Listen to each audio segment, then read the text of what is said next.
حنظلہ رضی اللہ تعالیٰ عنہ حضرت ابو بکر رضی اللہ تعالیٰ عنہ کے پاس آئے اور کہا نافق حنظلہ، حنظلہ منافق ہو گیا۔ تو حضرت ابو بکر حیران ہوئے اور کہا کہ کیا ماجرا ہوا؟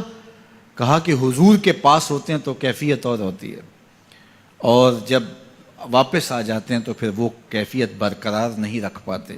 یہی تو نفاق ہے کہ وہاں کیفیت اور ہے اور یہاں کیفیت اور ہے۔ تو حضرت ابو بکر صدیق رضی اللہ تعالیٰ عنہ نے فرمایا کہ یہ حالت تو میری بھی ہے، چلو حضور کے پاس چلتے ہیں۔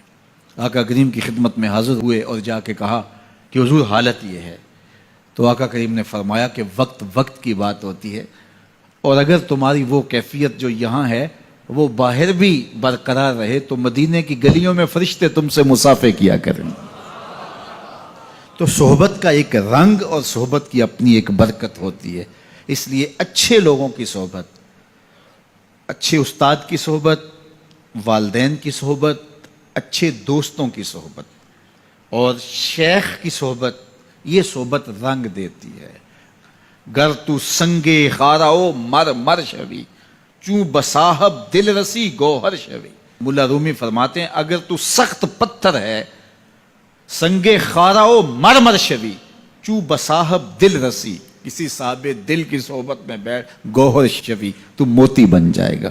صحبت رنگ چڑھائے گی نا، صحبت رنگ چڑھائے گی۔ شیخ سعدی فرماتے ہیں میں حمام میں گیا تو وہاں مٹی تھی اور میں نے سونگا تو اس سے خوشبو آ رہی تھی، تو میں نے کہا تو مٹی ہے اور تیرے وجود سے خوشبو آ رہی ہے؟ تو اس مٹی نے زبان حال سے جو جواب دیا وہ شیخ سعدی نے نظم کیا کہ اس مٹی نے کہا کہ میں ہوں تو مٹی لیکن چند دن تک پھول کے قدموں میں بیٹھی رہی ہوں۔ جمال ہم نشیں در من اثر کر وگرنہ من ہما خاکم کے ہستم، میرے ہم نشیں کا جمال میرے اندر سرایت کر گیا ہے، ورنہ ہوں تو میں ذات کی مٹی۔ اللہ اکبر۔ لیکن پھول کی صحبت کا رنگ چڑھا ہے۔ درد منداں دے سخن محمد دین گواہی حالوں، درد منداں دے سخن محمد دین گواہی حالوں، جس پلے پھل بدے ہون آوے باس رومالوں۔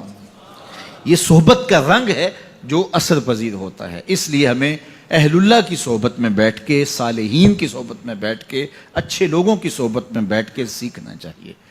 تو اولادوں کو اپنے والدین کی صحبت میں بیٹھ کے جو ہے وہ سیکھنا چاہیے۔ دور موجود کے اندر سکھانے والا کوئی پاکیزہ وجود نہیں رہ گیا، ہم سب کچھ سوشل میڈیا سے سیکھتے ہیں۔ سوشل میڈیا سے آپ کو معلومات تو نصیب ہوں گی لیکن تربیت نصیب نہیں ہوگی۔ آدمی آدمی بناتے ہیں، تربیت کسی شخص کی صحبت کے نور سے نصیب ہوتی ہے۔ تو اس لیے ہمیں یہ صدق مقال اور عقل حلال یہ اچھے لوگوں کی صحبت سے نصیب ہوگا۔